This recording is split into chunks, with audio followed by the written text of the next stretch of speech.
Let's bring in General Jack Keane, retired four-star general, Fox News senior strategic analyst, and chairman of the Institute for the Study of War. General Keane, thanks. Great to have you on the set.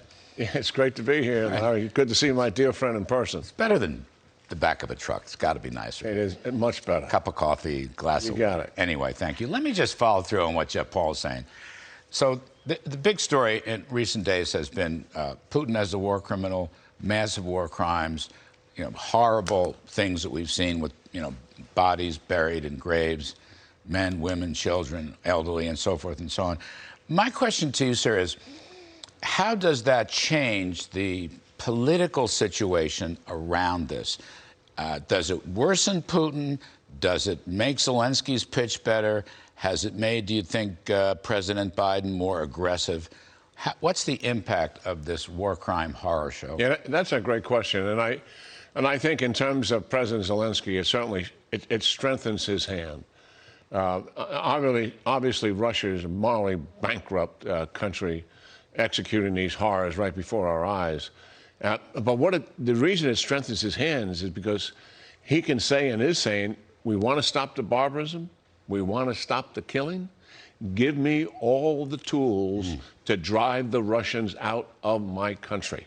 That ends the horror that we're seeing and the war crimes by driving the killers out. I think that lends to his argument what he's about. And that is he wants a counteroffensive. He doesn't want to accept Russian boots on the ground like they've been there for 8 years in the Donbass region. And I think it's also a motivator for his troops. Because his troops are seeing those bodies, and they are confronting them, and of course the journalists are coming in right behind them. But as a result of that, that has got to increase their motivation and intensity. And yes, does it add to the international pariah that Putin has become? Yeah, certainly. And will it motivate others in terms of sanctions and getting tougher? It seems like it will. But as you and I know, and you have said so many times here quite eloquently, until they go after the oil and gas, we're not really having any impact. It's reported that this year he will earn $321 billion from oil and gas. And that takes care of his sovereign debt, what we thought he was going to default on, and other things as well. Up a third from last year. Up a third from last year. Staggering. And the ruble is actually back to appreciating. The ruble had crashed. Right. Now it's pretty much back to where it was when this invasion started, to bolster your point. Yeah. So sanctions certainly is things. But it's still a lot about the future, Larry, and where Zelensky is coming from. He wants the sanctions, but what he wants is give me the weapons so I can stop the killing now. I can drive these people out of my country. And believe me, even in the Donbass region, Russia has launched assaults on the Ukrainians there for 2 weeks, and it made no progress. No progress. And the Russians are moving some forces into that area, reinforcing it to be sure. But even a force that they brought in from Georgia just 2 days ago, they committed to the fight and they folded and they became a combat refusal, and they're back in Russia now. I hadn't read this. Yeah. Wow. And these are facts that are actually happening. So Zelensky's got a strong hand to play. His people have the skill and the will. They have the determination. They have the motivation now. We're seeing their citizens lying on the street dead like that, and to defend those who are still alive. And he needs all of the weapons and tools of the advanced weapons to be able to do this. Now, some new announcements today from President Biden on sanctions. Now, what I like is he's putting sanctions on the two biggest Russian banks, Sberbank and Alpha Bank, which is fine. That's a good step. We don't have secondary sanctions yet, but that's effective stuff. On the other hand, the administration continues to allow a carve-out for energy, which is the source of Putin's great fortune. Now, let me ask you, nothing yet. I haven't seen anything insofar as weapons are concerned. Was there any new news today on weaponry? It looks like they're going to try to work some tanks and get them in there, exchange those with the Poles who are getting Abrams tanks. And then the Poles will give up their old Soviet-era tanks. The Switchblade 600, which is a very effective anti-tank system, it loiters and you can kill something from about 40 kilometers away. They're going, and these are positive things, more javelins for sure.